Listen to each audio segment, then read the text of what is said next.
Olá, seja bem-vindo a mais uma aula e hoje nós vamos falar aí, dando continuidade aí aos nossos elementos, a gente vai ver algumas outras tags aí úteis, tá? Então, o que que vocês vão fazer? Vocês vão criar aí uma nova pasta, né? E vão criar um novo arquivo aí, aula 19, com o título outras tags, igual tá aqui. Legal? Então, vamos lá. Primeiro, nova tag que a gente vai conhecer, tá? É uma tag semântica, tá? É a tag menu. A tag menu, como o próprio nome diz, ela serve para que você faça um menu, tá? Como ela funciona? Ela funciona da mesma forma que a gente costuma fazer com listas. Então, quando você vai criar um menu aí no site, seja ele na vertical, né, um embaixo do outro, seja ele aí na horizontal, um ao lado do outro, a gente costuma fazer utilizando o elemento UL. Então a gente define lá uma lista, normal, igual a gente já fez na aula de lista. Nome, eu venho aqui e coloco, por exemplo, portfólio. Venho aqui, coloco contato, tá? Então, geralmente a gente define a nossa lista dessa forma. Eu vou até abrir aqui para vocês verem. Então, ele fica assim, ó, uma lista, tá? Sem ordenação, somente com os pontinhos, um embaixo do outro, tá? O problema é que um buscador, ou até mesmo quem for ler o código, pode acabar não entendendo o que, que é esse UL, né? Então ele fala, pô, tá, isso aqui é uma lista de quê? Então ele vai ter que descobrir do que é essa lista. Então a gente tem a tag menu. A tag menu serve para dizer que isso é um menu. E ela funciona da mesma forma. Então você coloca menu e dentro você põe os lis. Então, veja que ele é apenas um elemento semântico. No fundo, ele continua sendo ali, né, uma lista. Vou colocar aqui, ó, contato, salvar. Vejam que os dois aí tem praticamente a mesma formatação, tá? A diferença aqui, né, fica em questão aí da forma com que as margens aqui são tratadas, né? Então, o menu, ele tem aqui, então se a gente clicar aqui no elemento menu, a gente vai ver que ele tem um padding, tá? Vou até dar um zoom aqui, ó. Ele tem um padding de 40 do lado esquerdo, por isso que ele tá deslocado, enquanto que o L, tá? Se a gente olhar o L, ele tem aqui um padding e ele tem um margem, tá? Ó, muda aqui, ó. Esse daqui tem a margem 16, 16 e um padding de 40. O L tem uma margem de 16, 16 e um padding de 40, tá? E aí, se a gente for nos nossos elementos li, tá? Então, a gente tem aqui o li, ele não tem nenhuma informação, mas ele tem um marker adicionado aqui, ó. Ou seja, um marcador, tá? E esse marcador tem essas margens, tá? Enquanto que no nosso elemento de lista, se a gente for nele aqui, ó, ele tem o marker e o nosso elemento marker, né, ele tem uma formatação diferente. Ó. Então veja que o marker do menu, ele tem aqui um margem menos 67 desse lado e do outro lado 16. E enquanto que o nosso li normal, ele não tem nenhuma margem configurada. Então, basicamente, a diferença é de formatação. É o jeito que o navegador formata por padrão. E aí você pode também substituir aí depois lá no CSS formatar do jeito que você quiser. Então, basicamente ao invés de você usar o L e as lis, você usa menu e os lis. É simplesmente semântica para o código ficar mais organizado, tá? Então, bem tranquilo de usar aqui o menu. Outra que a gente vai ver, então, vou criar primeiro uma div para colocar ele dentro. Vou colocar um label for, chamar aqui file, colocar assim, progresso do download, tá? E aí eu vou adicionar um elemento chamado progress, tá? O progress com o mesmo ID, tá? File. Aí eu vou colocar aqui o value dele. Então, qual é o valor desse progress, né? O valor desse progress funciona assim. Então, ela é uma barrinha, como se fosse uma barrinha de progresso. E aí você coloca em qual valor ela está. Dependendo do valor que ela está, ela vai ser preenchida. Então, por exemplo, se eu colocar aqui 1, vou simplesmente fechar aqui a minha progress, tá? Vou atualizar aqui, ó. Então, veja que ela tá cheia. Por quê? O padrão da barrinha progress é o valor máximo dela é 1. Então, os valores aqui vai de 0 a 1. Então, por exemplo, 0,5 seria 50%. Tá? 0,3, 30%. Então, por padrão, o valor dela vai de 0 até 1. Porém, eu posso vir aqui e mudar. Eu posso dizer aqui que o máximo é 100. Tá? E agora, aqui o nosso 0,3 vai ser realmente 0,3. Então, agora eu quero 30%, eu posso vir aqui por 30. Tá? Então, basicamente, você pode definir aqui o máximo e também você pode definir o mínimo, né? No caso, o mínimo para uma barra geralmente é 0, tá? Então, não faz nem sentido você acrescentar aqui. Você pode ver que o VS Code ele nem disponibiliza aqui para que eu coloque o min, porque não faz muito sentido, tá? Então, geralmente, você define só o máximo, o mínimo costuma ser 0 de qualquer coisa, né? Para você fazer. Aí vem aquela questão, como é que você faz esse valorzinho aqui, né, essa barrinha, mudar? Aí você tem que utilizar JavaScript, tá? Então você precisa utilizar aí o JavaScript vai fazer algum cálculo, ou vai fazer qualquer chamada, ou vai fazer o que ele tiver que fazer, e aí ele vai atualizando o value aqui da nossa barrinha de progresso. Tá? Mas saiba que agora a gente já tem uma barrinha de progresso ativa, né? Antigamente você tinha que fazer, geralmente a gente fazia como? Fazia, por exemplo, uma div, né? E aí dentro dessa div você colocava uma outra div e essa div você fazia o tamanho dela, né? Então a gente costumava fazer assim, style, largura, 50%, por exemplo, né? E aí você colocava aqui um background color e colocar aqui azul, aí você colocava uma altura, né? Então geralmente a gente fazia dessa forma aqui, ó. E aí eu vou colocar aqui um contorno lá de fora, border solid 1px. Vou colocar cor preta. Então, geralmente, a gente fazia assim as barrinhas de progresso. Né? Você criava uma div, né? Colocava um contorno, arredondava os cantos se precisasse, pintava o fundo, né? Por exemplo, posso vir aqui colocar um background color. Vou colocar aqui um antique white, quase branco, tá? Então, você pintava o fundo e aí você criava uma outra div dentro e essa div você colocava aqui ela com a largura dela, né? Era a porcentagem da largura, é o tamanho dela, né? Então ela vai de 0 a 100. Então você podia fazer assim. E aí, através de JavaScript, tem modificando. E agora você tem um elemento específico para isso, que é o Progress. E aí você pode personalizar ele lá pelo CSS, sem a necessidade de fazer meio que essa gambiarra, tá? Então é bem bacana. Outro elemento que a gente vai criar aqui, que a gente não viu ainda. Vou criar uma nova div. Vou colocar label for. Vou colocar aqui disk. E vou colocar assim, ó, espaço em disco. Tá? E aí eu vou colocar o elemento meter. O elemento meter, ele é um gráfico em linha, tá? Ele funciona igual esse gráfico aqui, ó. Tá? Igual o gráfico aí do seu sistema operacional. Ele é uma barrinha, ela vai enchendo igual ao progress.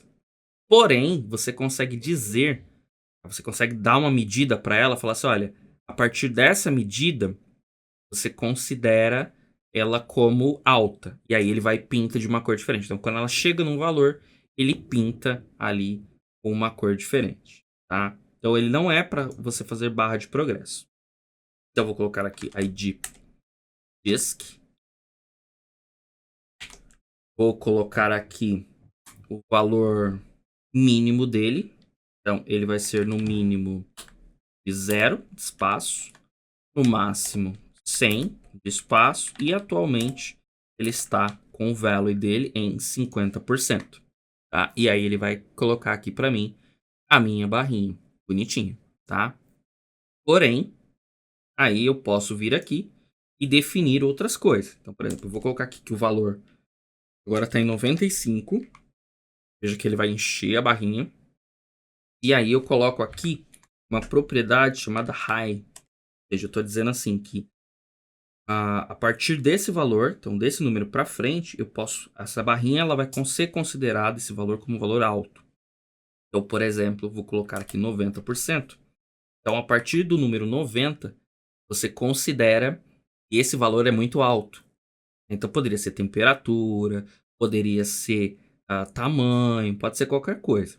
Então, aqui eu estou colocando que 90 é o valor que ele vai usar para considerar como alto. Então, se eu colocar aqui 89, ele vai ficar verdinho. Se eu colocar aqui 90,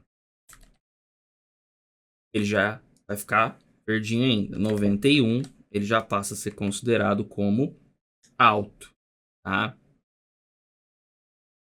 Da mesma forma, você tem o low, né? Que é para você considerado como baixo, né? Então, eu vou colocar aqui 10, por exemplo. E aí, se eu mudar o value aqui para 5, né? Aí ele já fica ali também amarelinho. Então, você pode tanto usar como alto ou como baixo, tá? Então, você tem uma propriedade para high e uma propriedade para low. Tudo aquilo que tiver acima de high ou abaixo de low é considerado ali um valor que vai ficar com uma cor diferente. Por que isso? Pode fazer, por exemplo, vou tirar o high aqui, ó.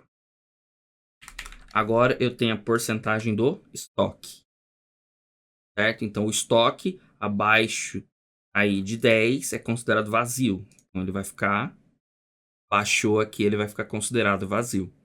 E aí, se eu encher o estoque, então vou colocar aqui que agora eu tenho 50. Agora o estoque não está mais vazio. Então, eu vou até duplicar aqui, eu vou colocar esse aqui. Vou duplicar, ó. Selecionar, vou duplicar. Esse de cima eu vou colocar como estoque. Estoque. Vou dar aqui, ó. Estoque. E esse de baixo vai ser o espaço em disco. E vou usar o high nele aqui, ó. Então, high no 85. 85. Então, olha aí. Agora eu tenho uma barrinha para o estoque. Que ela, quando for ela diminuir, ela vai trocar de cor. E eu tenho uma barrinha de espaço em disco que, quando ela aumenta, ela troca de cor. Então, é bem bacaninha aqui. Outra coisa que a gente costuma fazer com essas barrinhas é colocar valor aqui, ó. Por exemplo, vou colocar 30%. Vou colocar aqui 50%. Vou colocar aqui 86%. Vou salvar. E você vai ver que esse valor ele não vai aparecer. Tá? Mas você tem que lembrar que existe o leitor de tela. Né? Então, o leitor de tela vai ler aqui o meu valor. Tá? A pessoa não tem, só tem deficiência visual, ela não vai conseguir enxergar a barra. Então, ela tem aqui uma indicação para um leitor de tela, além de que se o navegador da pessoa for mais antigo e não tiver suporte a essa tag meter e essa tag progress, né, ele vai simplesmente exibir ela como o valor dela aqui normal. Então, fica bacana aí para vocês. Então, bem tranquilinho. Outra tagzinha bem útil é a tag details, tá? Tag details. Dentro da tag details, você vai criar uma tag summary e aí você vai colocar um título. Configurações, tá? E aí aqui você pode colocar outro elemento, né? Então você pode uma div, aí você pode colocar outras coisas aqui dentro. Vou colocar aqui uma div, por exemplo. Aqui vai a tela de configurações, certo? O que faz a tag detail? Tag Detail, ela cria essa caixinha que ao clicar na setinha, ela expande, ela abre para que você veja o conteúdo. Então, você precisar, né, fazer o tipo de configuração que conforme você clica, ele abre para a pessoa poder ver o que tem, quais as opções que tem ali dentro, você pode usar a tag Details, né? Mesma coisa, antigamente a gente fazia isso, costumava fazer isso com divs, né? Uma div, uma outra div dentro, aí você fazia ali um script em JavaScript para manipular se é visível, se não é visível e tal. Agora você já tem a tag details para isso. Então, sempre da seguinte forma: cria a tag details, põe um summary logo no início. O summary vai ser o título. E aí você põe o elemento que vai conter, né, a tela. Então, a tela das configurações em si, ou as opções, elas vão ficar todas aqui dentro. E aí, conforme você clica, ele abre ou fecha. Se você quiser que ele já venha aberto, você vem aqui no Details e você acrescenta o atributo Open. Significa que ele já vai vir aberto, por padrão. E aí você clica e ele fecha, tá? Então, bem tranquilo. Fazer. E por último, existe uma tag chamada pré, tá? A tag pré, ela é uma tag de pré-formatação. Cabos é isso. Então, vamos fazer um exemplo mais simples. Vou criar uma tag P de parágrafo. Vou vir aqui na net, vou pesquisar o meu Lore Y Generator. Tá? Vou pegar um texto qualquer aqui, ó. Então, vou gerar aqui um texto grande. Copiar o texto. Vou colar o texto dentro do P. Reparem que lá, o texto, né? Vou dar um formato aqui. O texto ele tá assim, ó. Isso é um parágrafo. Isso é um parágrafo. Parágrafo. Parágrafo e tal. Tá? Se eu atualizar minha página, deixa eu voltar aqui, vai ver que fica tudo misturado. Ele não respeita onde tem o Enter. Então, se eu posso vir aqui, eu posso colocar 50 Enters. Ele não respeita o Enter. Ele não vai respeitar aqui o Enter. Tá? Não respeita. Ele não respeita os tabs. Eu vou dar tab aqui, ó. Tá? Ele também não vai respeitar os tabs. Tá? Isso vale para qualquer tag aí do HTML. Ele não respeita as tags. Ele não respeita, na verdade, os enters, não respeita aí as quebras de linha que eu dou. Tá? Tudo isso eu tenho que fazer via tags do HTML. Agora, se eu pegar o mesmo texto e colocar dentro do pré, tá? Vou dar você pode ver que o format, ó, ele nem funciona, tá? Ele nem formata o que está dentro do pré. Por quê? Quando você entra aqui, ó, você vê que o texto que eu coloquei dentro do pré, agora ele respeita. Então, onde tem enter, ele respeitou o enter. Se aqui o texto tem essa margem, aqui ó, tem esse deslocamento, ele respeitou esse deslocamento. Então, se eu vier aqui nessa linha e dar um tab, salvar e atualizar, aqui ele dá um tab. Se eu vier aqui e tirar espaço dessas linhas, virar aqui e atualizar, ele respeita. Se eu vier aqui e dar um enter no meio dessa palavra, ele vai respeitar. Tá? Então a tag pré, ela é muito utilizada, por exemplo, quando você pega códigos da internet. Ou como que eu pego, por exemplo, uma página em HTML e exibo ela dentro do pré. Né? Como que eu exibo um código HTML dentro de uma página HTML, né? Então, como que eu poderia fazer isso? Pegar, né, isso daqui, colocar aqui, será que funciona? E aqui, ó. Aí já não funciona, tá? Mas, se você estiver trabalhando com textos, tá? Você até tem como fazer um código HTML ser exibido dentro de um pré, tá? Desde que você tire, né, aqui essas tags, tá? A gente viu na aula de entidades HTML, né? Existe uma entidade HTML, tá? Que serve para fazer essas setinhas aqui, ó. Esse sinal de menor que e esse sinal de maior que. Então eu posso vir aqui, então vou fazer o seguinte, ó. Como que eu exibo, né, um texto HTML dentro de um pré, tá? E por que a gente usa o pré? Porque aí ele vai respeitar isso aqui, ó, a indentação. O passinho que eu dou entre as tags, tudo, ele vai respeitar, tá? Então a gente vai substituir, então vou pegar aqui, eu vou selecionar esse primeiro sinal de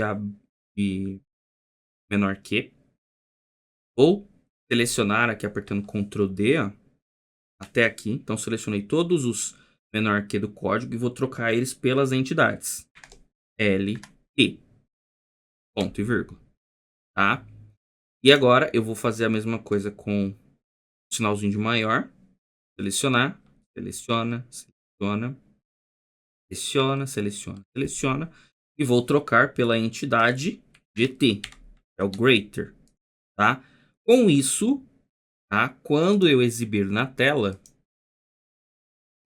essa entidade, esse LT e esse GT serão transformados novamente no elemento ali menor que e maior que.